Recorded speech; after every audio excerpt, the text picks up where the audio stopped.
દોસ્તો હાલમાં જ આપણે જાણીએ છીએ ચારે તરફ જ્યારે ચૂંટણીનો માહોલ છે ત્યારે ગુજરાતના વિસાવદર પંથકમાં પણ હાલમાં ચૂંટણીનો માહોલ છે અને એમાં રિઝલ્ટ જાહેર થવાની તૈયારીઓ વચ્ચે જ્યારે સમાચાર સામે આવી રહ્યા છે ગોપાલ ઇટાલિયા કે જેઓ આમ આદમી પાર્ટીના ઉમેદવાર છે અને હાલમાં જેઓ ડંકો વગાડવા જઈ રહ્યા છે। દોસ્તો વિસાવદરમાં આયોજિત થયેલી પેટા ચૂંટણીમાં જ્યારે ગોપાલ ઇટાલિયા ચર્ચામાં આવ્યા હતા ત્યારે એક બાવાજીનો વિડીયો પણ સોશિયલ મીડિયા પર ખૂબ વાયુવેગે ફેલાયો હતો, જેમાં એમણે ગોપાલ ઇટાલિયાને ચેલેન્જ આપી હતી કે જો ગોપાલ ઇટાલિયા જીતી જશે તો પોતે એવું કહેવામાં આવી રહ્યું હતું કે દાઢી અને મુંડન કરાવશે।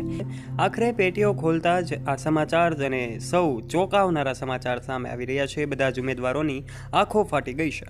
ત્યારે દોસ્તો વિસાવદરની આ પેટા ચૂંટણીને લઈને આ સમાચારમાં આજે અમે તમને જણાવીશું કે આખરે કોણ વિજેતા થયું છે અને આખરે વિજેતા થવાની તૈયારીઓ વચ્ચે કોણ ઉમેદવારથી ધારાસભ્ય બની શકે છે।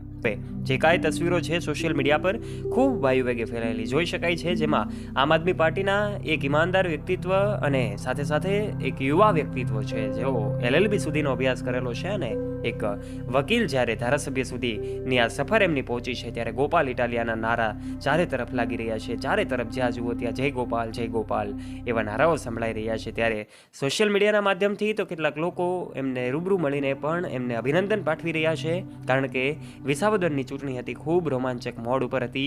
એમાં આમ આદમી પાર્ટીના ઉમેદવાર કે જેમની પાસે ખૂબ પૈસાનો પાવર બિલકુલ નહોતો, પરંતુ એમની પાસે લોકચાહના ઘણી બધી હતી અને છેવટે લોકચાહનાની જીત થઈ છે। અને દોસ્તો છેલ્લા કેટલાય સમયથી જ્યારે વિસાવદર ખાતે પેટા ચૂંટણીનો માહોલ છે ત્યારે હવે એમના રિઝલ્ટ બહાર આવી ગયું છે અને ચૂંટણીમાં ગોપાલ ઇટાલિયા આમ આદમી પાર્ટીના ઉમેદવાર જીતી ચૂક્યા છે અને હવે MLA ગોપાલ ઇટાલિયા બની ગયા છે। ત્યારે થોડા દિવસ પહેલા એક વિડીયો સોશિયલ મીડિયા પર ખૂબ વાયુવેગે ફેલાયો હતો, જેમાં એક એવું કહેવામાં આવી રહ્યું છે એક માણસ દ્વારા આ ગોપાલ ઇટાલિયાને એવી ચેલેન્જ આપવામાં આવી હતી, એક બાવા સાધુ દ્વારા એક એવી ચેલેન્જ આપવામાં આવી હતી કે જો ગોપાલ ઇટાલિયા જીતી જશે તો પોતે દાઢી કરાવી નાખશે। ત્યારે આ સમાચાર જ્યારથી સોશિયલ મીડિયા પર ખૂબ વાયુવેગે ફેલાયા હતા સૌ લોકો એવું અનુમાન લગાવી રહ્યા હતા કે ગોપાલ ઇટાલિયા આખરે જીતશે કે નહીં।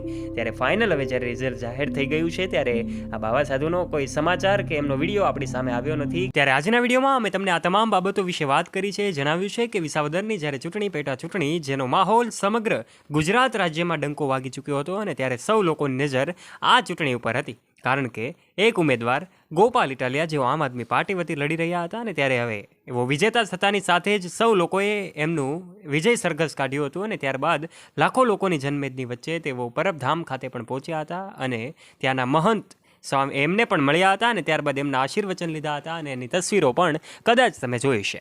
ત્યારે દોસ્તો આ તમામ વચ્ચે એક વસ્તુ નોટિસ કરવા જેવી હતી કે જેઓ છેલ્લા કેટલાય સમયથી એક બાવાજી સોશિયલ મીડિયા પર વાયરલ થઈ રહ્યા છે, એમણે એવું નિવેદન પણ આપ્યું હતું, જે નિવેદનની પણ વાતો કરી છે।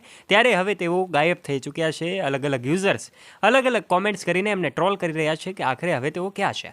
ત્યારે આ તમામ બાબતોની વચ્ચે વિસાવદરમાં ઊભેલા તમામ ઉમેદવારોમાંથી જ્યારે એક ચહેરો ગોપાલ ઇટાલિયા હવે MLA ગોપાલ ઇટાલિયા બની ચૂક્યા છે, ત્યારે સૌ તરફ ચારે તરફ જ્યાં જુઓ ત્યાં માત્ર ગુજરાતમાં જ નહીં પરંતુ અલગ અલગ સોશિયલ મીડિયાના પ્લેટફોર્મ ઉપરથી પણ લોકો જ્યારે જય ગોપાલના નારાઓ લગાવી રહ્યા છે। ત્યારે આ ચારેય તરફ ચૂંટણીના માહોલ હવે પડઘમ શાંત થઈ ચૂક્યા છે।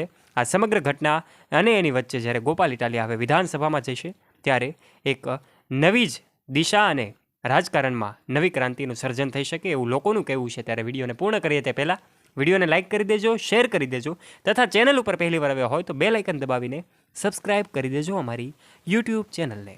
ધન્યવાદ।